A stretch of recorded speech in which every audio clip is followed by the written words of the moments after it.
Why January 6th is creating so much noise. January 6th is approaching fast, and most Americans don't realize why this date has suddenly started to matter, especially seniors living on fixed incomes. Over the past few days, searches for new stimulus checks have exploded. Social media is filled with conflicting claims. Some videos insist money has already been approved, others say it's all a hoax. And for seniors relying on Social Security, SSI, SSDI, or VA benefits, that kind of noise can feel overwhelming. So let's slow this down. January 6th is not stimulus day. No new checks have been officially approved. No payment dates have been announced. No money is being mailed simply because this date arrives. Anyone claiming otherwise is skipping the facts. But that does not mean nothing is happening. January 6th is a pressure point in Washington. It's a moment when multiple government processes converge: committee meetings, funding reviews, economic briefings, and internal discussions about inflation, benefits, and household strain. When rising grocery prices, higher rent, increasing utility bills, and fixed incomes collide the way they are right now, conversations about relief naturally get louder, not because money is guaranteed, but because pressure is becoming harder to ignore. For seniors, this matters, not as a promise, but as a signal. January 6th represents the shift from quiet conversations to more serious review, from background modeling to potential proposals. It is not a payday, but it is a moment worth understanding so you are not misled, rushed, or taken advantage of. Clarity, not hype, is what protects you here. Separating facts from rumors about stimulus checks. One of the biggest problems surrounding January 6th is not what's happening in Washington. It's what's happening online. As this date approaches, rumors have been spreading faster than verified information. Videos claim checks are already approved. Posts promise exact dollar amounts. Some even suggest money is being mailed automatically. For seniors trying to plan carefully, this creates confusion, stress, and false hope. So let's be very clear. As of now, no new stimulus checks have been officially approved. There is no confirmed payment amount. There is no announced payment date tied directly to January 6th. That is not pessimism. That is fact. What is happening is far more procedural and far less dramatic than social media suggests. Behind the scenes, government agencies and budget teams are reviewing economic pressure, inflation, housing costs, medical expenses, energy bills, and how these factors are affecting households, especially seniors on fixed incomes. During this stage, analysts run what are known as what-if models. These are not decisions, they are scenarios. What if relief were temporary? What if support were targeted? What if benefits were adjusted instead of sending checks? This is where confusion begins. Words like direct payment, relief, or household support get taken out of context. A fragment of discussion turns into a headline. A scenario turns into a rumor. And suddenly, people believe something has been approved when it hasn't. For seniors, this distinction matters deeply. Acting on rumors can lead to financial mistakes, delaying bills, spending money early, or taking on debt based on assumptions. The truth is quieter, but safer. January 6th does not deliver money. It delivers information. And understanding that difference is what keeps you protected while others are being pulled into unnecessary panic. Clarity is not exciting, but it is powerful. What January 6th actually represents inside Washington.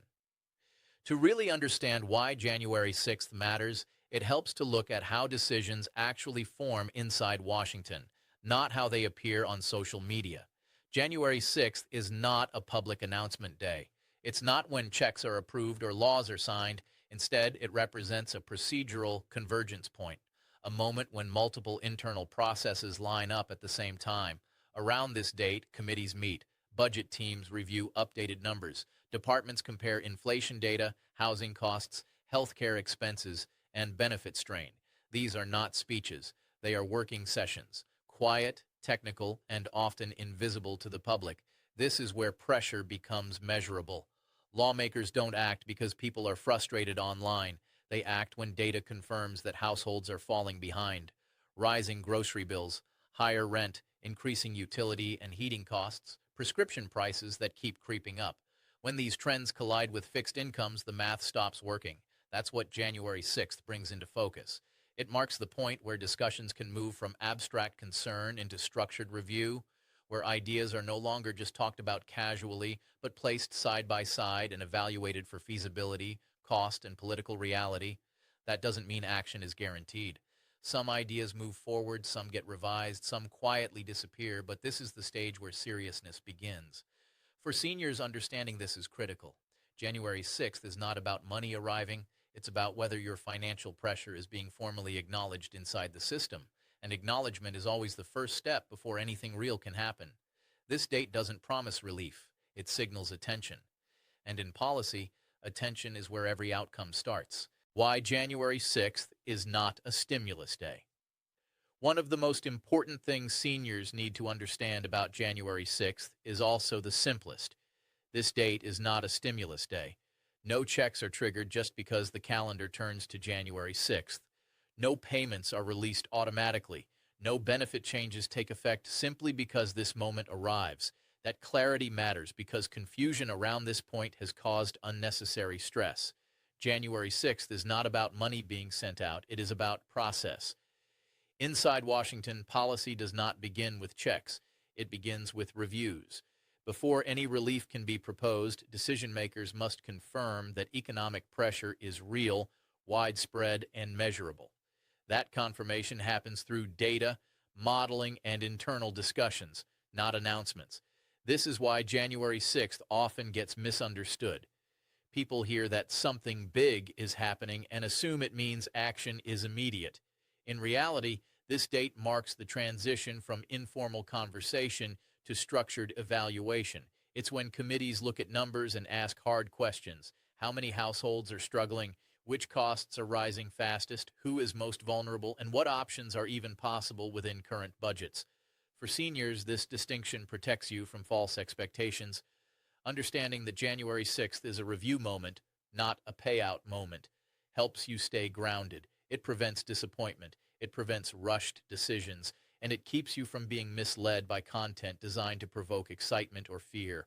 Nothing is being handed out on this date, but something is being weighed, and in government, being weighed seriously is always what comes before any real proposal ever sees the light of day. This is not a moment for anticipation, it's a moment for understanding.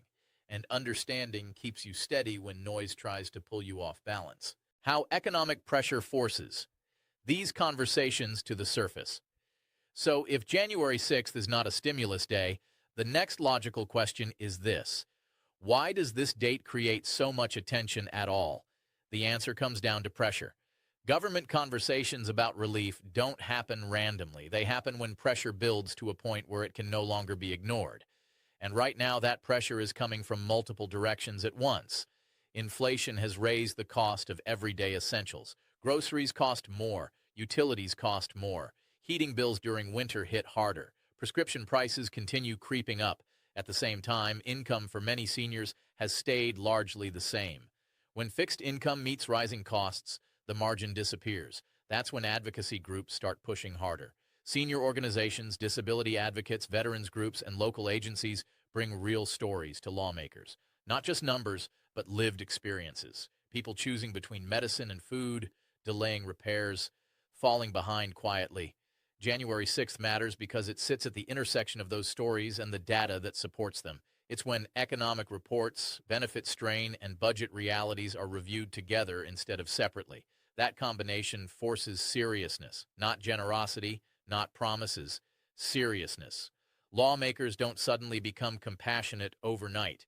They become concerned when pressure threatens stability, economic, political, and social. For seniors, this is an important distinction. Relief discussions are not about rewarding anyone. They are about preventing further strain from turning into larger problems. January 6th is when that strain becomes harder to dismiss. It doesn't guarantee action, but it explains why conversations intensify.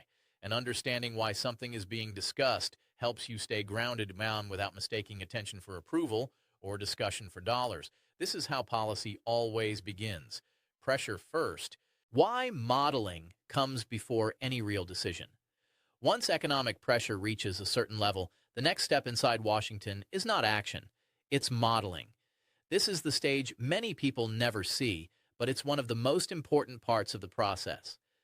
Before lawmakers propose any kind of relief, budget teams and policy analysts begin running what are known as what-if models. These are controlled scenarios, not promises. They exist to answer difficult questions before any public move is made.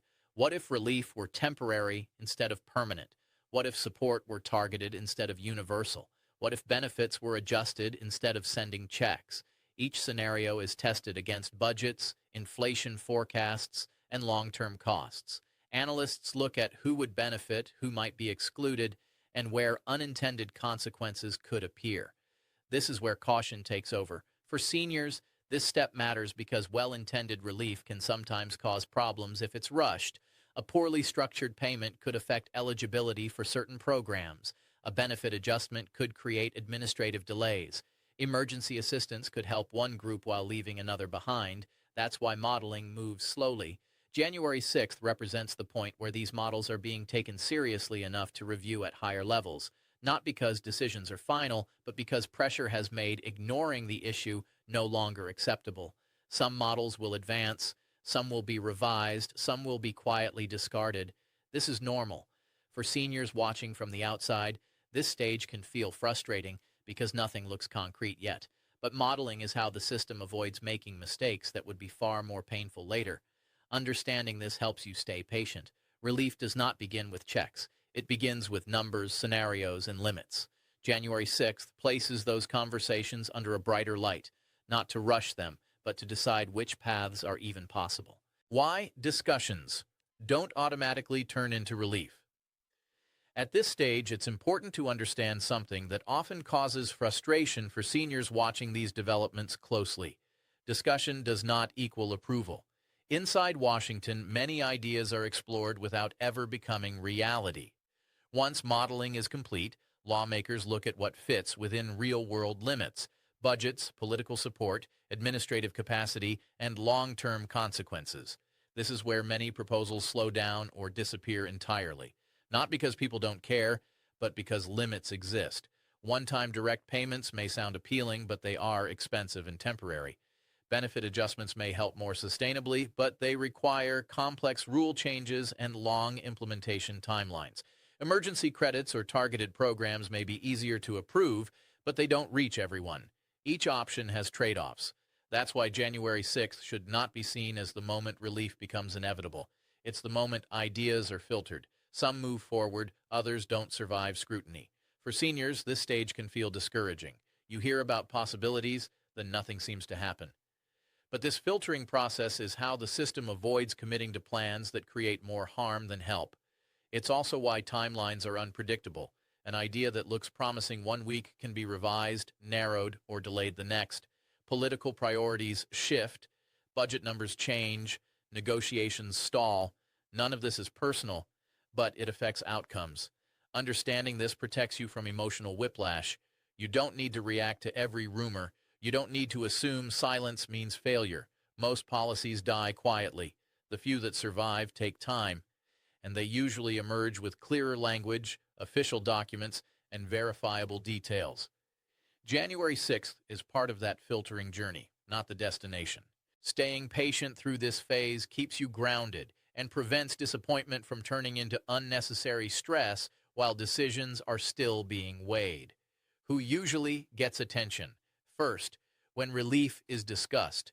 Whenever conversations about relief begin to take shape, one question always rises to the surface. Who is being looked at first? Not who is guaranteed money, but who is being reviewed most closely. Historically, when economic pressure builds the way it has recently, lawmakers tend to focus first on groups with the least flexibility. These are households that cannot easily adjust when prices rise and income stays the same. At the top of that list are seniors living on fixed incomes. When your monthly income does not change, but groceries, rent, utilities, and medical costs keep climbing, every increase hits harder. There is no overtime, no second job, no quick way to make up the difference. That reality puts seniors under a microscope when pressure becomes visible. Next are Americans receiving SSI or SSDI. These programs come with strict income and asset limits, and many recipients already live very close to the edge. Even small cost increases can create serious instability. Veterans are often reviewed as well, especially those living with disabilities or relying on multiple benefit programs at the same time. Overlapping systems, medical needs, and fixed payments make their situations complex and closely watched. Finally, there are households flagged as high risk, people whose medical expenses, housing costs, or basic living needs are rising faster than their income. These cases often appear in data before they ever make headlines. But here is the most important thing to understand. Being reviewed does not mean being approved. Being on the radar does not mean money is coming. Eligibility is built in layers, income thresholds, benefit interactions, filing history, dozens of rules that must align before anything moves forward. This is why clarity matters more than hope.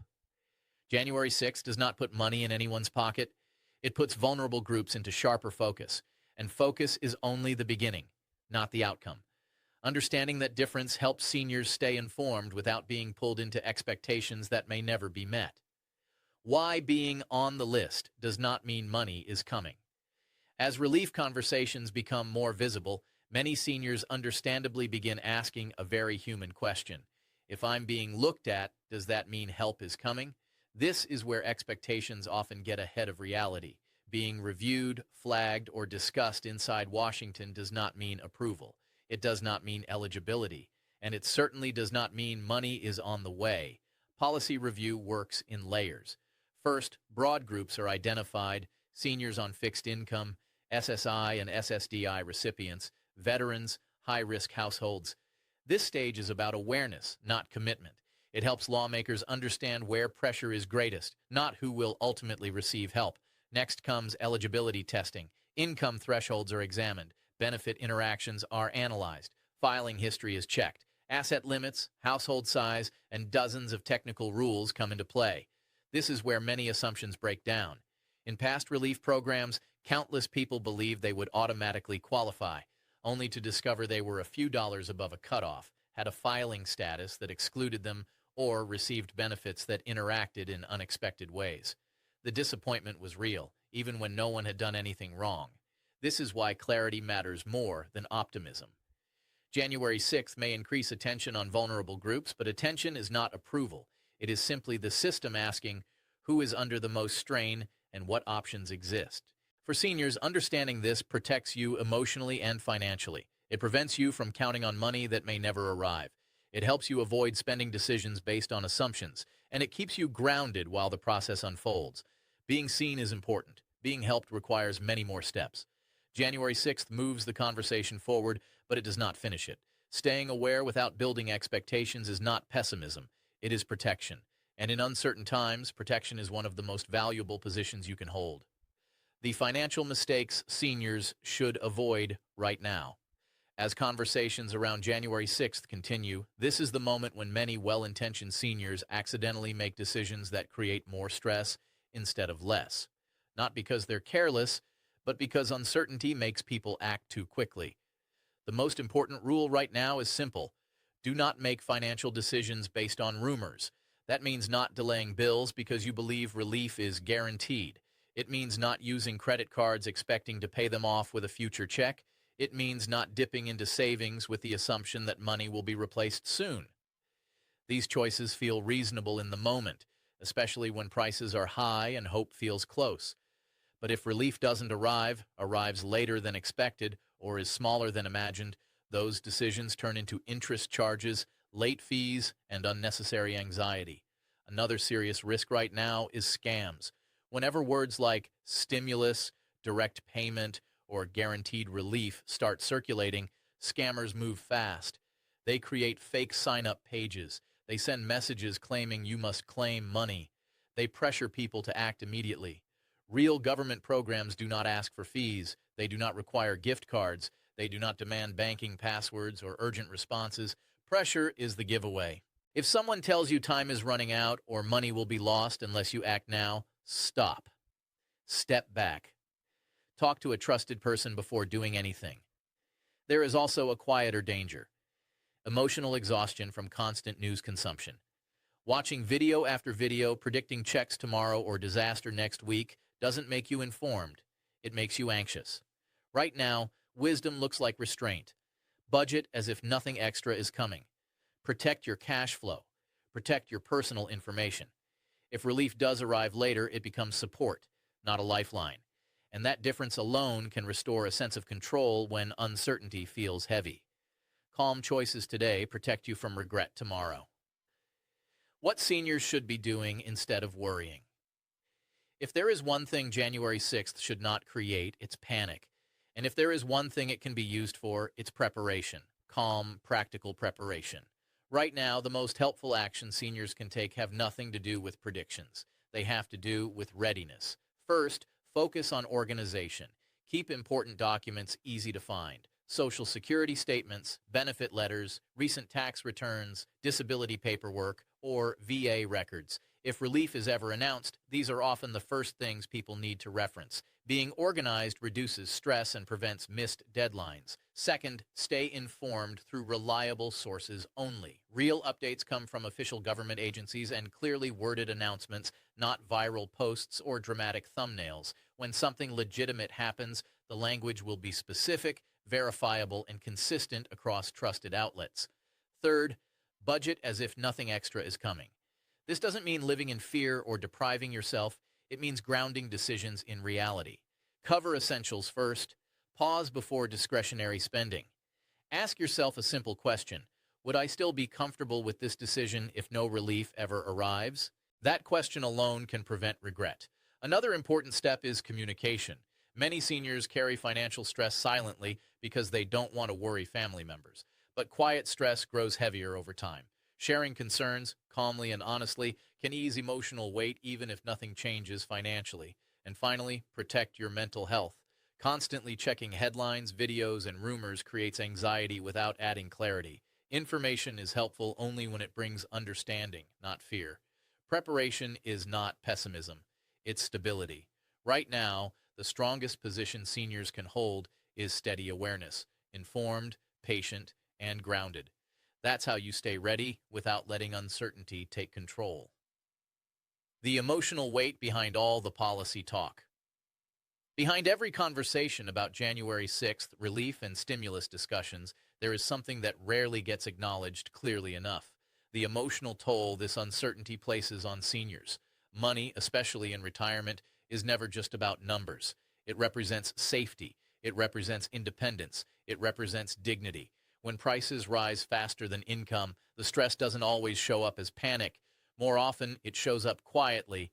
Seniors tell similar stories again and again, stretching groceries a little longer, delaying prescriptions, postponing home repairs, or saying no to small joys they once allowed themselves, and many do it without telling anyone. There is a deep, unspoken fear that surfaces in moments like this. I don't want to be a burden. That fear can be heavier than any bill. It keeps people silent when they're struggling and alone when they don't have to be. This is why constant rumors about stimulus checks can be emotionally draining. Hope rises, then it collapses, over and over. That emotional swing takes a toll even if no money ever changes hands. If you felt tired, anxious, or worn down by financial uncertainty, that doesn't mean you're weak. It means you're human in a system that has become more expensive very quickly. What matters is not ignoring those feelings, but not letting them drive decisions. Fear pushes people to act fast. Wisdom allows space to breathe. Right now, the most important thing seniors can offer themselves is grace. Grace to slow down. Grace to admit this season is harder than it should be. Grace to protect emotional health alongside financial health. You are not failing because things feel tight. You are adapting, and adaptation, especially when done with care and dignity, is a form of strength, even when it feels quiet. What to watch for after January 6th passes. Once January 6th comes and goes, many seniors expect something dramatic to happen immediately, but in reality, what matters most is what follows, not the date itself. After moments like January 6th, the earliest signs of real movement are not checks or deposits. They are changes in language and structure. You may start hearing more specific wording from lawmakers. Instead of vague phrases like monitoring the situation, you may hear terms such as targeted relief, cost of living pressure, or support for fixed-income households. These shifts may seem subtle, but they are meaningful. They suggest that conversations are becoming more focused and less theoretical.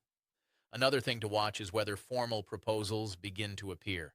These may come in the form of draft legislation, committee briefings, or official statements outlining options under consideration. Real proposals include details: who might qualify, what type of assistance is being discussed, and how it could be funded. Rumors never include that level of clarity. It's also important to notice what doesn't happen. If days or weeks pass with no follow-up, no structured proposals, and no official language, that often means conversations stalled or priorities shifted elsewhere. That outcome can be disappointing, but it is also honest. It prevents false hope from dragging on indefinitely.